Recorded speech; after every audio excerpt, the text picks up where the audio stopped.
ওরা তো এখনো আসেনি, আমি বরং খেয়েই নি। বোন তো দারুণ রান্না করেছে।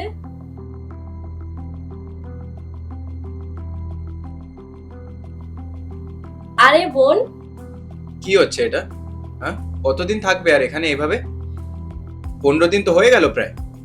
আরে না না, 15 দিন কোথায়, আমি তো এসেছি 1 সপ্তাহ হয়েছে। কি নির্লজ্জের মতন গিলছে। আমি চাই ও এক্ষুনি এখান থেকে বেরিয়ে যাক। তুমি কি বলছো এইসব? আমার দিদিকে এরকম ভাবে অপমান করছো কেন? শোনো সোহা, অনেক হয়েছে। এই যে আমরা বাইরে ঘুরতে যাচ্ছি আর ও যে একা থাকে, যদি এখানে চুরি হয় কোনোভাবে, তাহলে তার দায়িত্বটা কে নেবে তখন? আমি চাই ইমিডিয়েট ও যেন এখান থেকে বেরিয়ে যায়, না হলে আমি সিকিউরিটিকে ডাকতে বাধ্য হব, বলে দিচ্ছি। তুমি এত বড় একটা কথা বললে যে আমার দিদি চোর? হ্যাঁ হ্যাঁ, বলতে বাধ্য হয়েছি আজকে, শুধুমাত্র তোমার জন্য। আরে বোন, তুই কি কিছু করেছিস?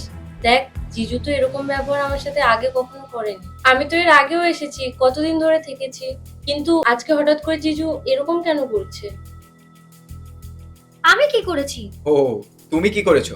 মনে করো সেই দিনটা যখন আমার ভাই এসেছিল দেশের বাড়ি থেকে, তখন কি ব্যবহার করেছিলে? শুধুমাত্র পড়ার জন্যই তো এসেছিল।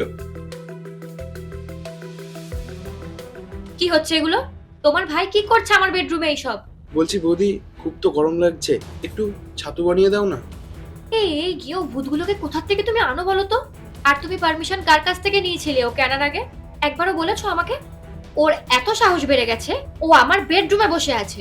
কমন সেন্স নেই যে দাদা বৌদির রুম এটা, তুমি পারমিশন না নিয়ে চলে এসেছো? বৌদি, আমরা তো জানতাম না, আমাদের গ্রামে ঘরে তো আমরা বিছানাতেই বসি। দেখো, তোমাদের গ্রামের নিয়ম আলাদা আর শহরের নিয়ম আলাদা। এখানে থাকতে গেলে আমার নিয়ম মেনে চলতে হবে। তোমাদের গ্রামে ওইসব হয় যে যেখানে সেখানে গিয়ে ওই ঢেমো গা নিয়ে বসে পড়লো। শহরে ওইসব হয় না, শহরে একটু মেনটেন করে থাকতে হয় আমাদের মতন। নিয়ম জানো না যখন শহরে এসেছো কেন? আরে বাবা, তোমার যখন এতই পরীক্ষা দেবার ছিল, কত তো হোটেল আছে সস্তায়, সেখানে চলে যেতে না, এখানে আসার কি দরকার ছিল? অসহ্যকর। আহ সোহা, ও তো 2 দিনের জন্য এসেছে।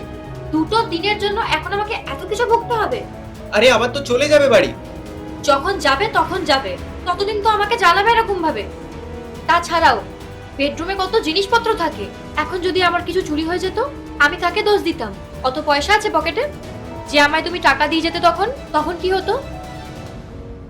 বৌদি, তাহলে কি আমি চলে যাব অসুবিধা হলে? না থাক, অত নাটক আর এখন করতে হবে না। যখন এসেই গেছো, এই বেডরুমে বসেই আছো, তাহলে 2 দিন থেকেই যাও, থেকে আমাকে বিরক্ত করে তারপর বিদায় হও এখান থেকে। সহ্য করো। যাই হোক, খেতে চলো, অনেক বেলা হয়ে গেছে। না বৌদি, আর খিদে নেই, খিদে মরে গেছে, এটা খাবো না। খেতে হবে না, চলো।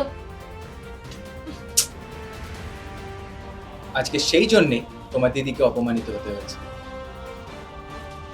দেখ বোন, আজকে কিন্তু তুই এটা খুব অন্যায় করেছিস। ওর ভাইকে তুই এরকম ভাবে বলেছিস, এত অপমান করেছিস, তাই জন্যই আজকে কিন্তু আমাকে এই দিনটা দেখতে হলো। আর এর আগে তো কোনোদিন তাই জন্য আমার সাথে এরকম ব্যবহার করেনি। তুই এই অন্যায়টা করেছিস বলে আজকে আমাকে এতগুলো কথা শুনতে হলো আর আমাকে এতটা অপমানিত হতে হলো। তুই কিন্তু এটা অন্যায় করেছিস।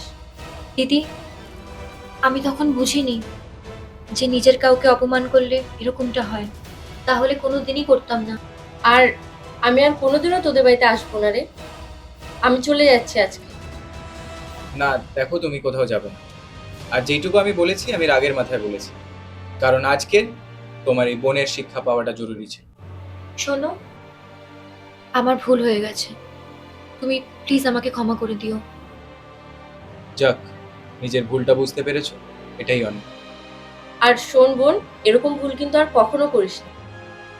না দিদি, আর কোনোদিনও এই ভুল হবে না। তুমি খেয়ে নাও। আচ্ছা ঠিক আছে, তোরাও আয়, খেয়ে নে। আর শোনো, আজকের আমরা বিকেলে একসাথে বেরোবো ঘুরতে।